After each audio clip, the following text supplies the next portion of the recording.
اگر آپ کسی مہلک طاقت کے ذریعے مظلوم ہیں یا آپ پر ظلم کیا جا رہا ہے تو دیکھیں کہ زبور باب 9 آیت 9 میں کیا لکھا ہے۔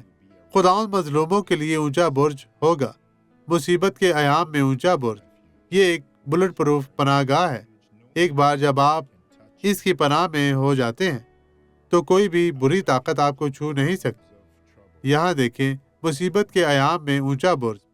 بھائیوں، مصیبت کے وقت پناہ گاہ۔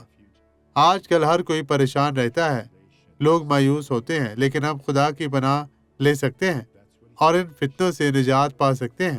یہ وہی ہے جو خدا کا کلام ہے۔ ہمیں اسے تھامنے کی ضرورت ہے کیونکہ یہ آپ کے لیے سیکھنے اور اسے برقرار رکھنے کے لیے کافی ہے۔ اور ایک بار جب مصیبت کا وقت آتا ہے تو ہم خدا کے نام کی تلاش میں ہوتے ہیں اور ہر ایک کو مارنے کی کوشش کرتے ہیں یسوع مسیح کے نام میں۔ آئیں اب دعا کریں۔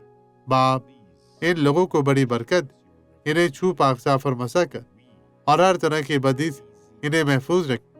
میرے ناصری، تو ان پر رحم اور فضل کر اور انہیں بڑی برکت دے۔ خدا ہر طرح کی بدی، کمزوری، بیماری سے انہیں محفوظ رکھ۔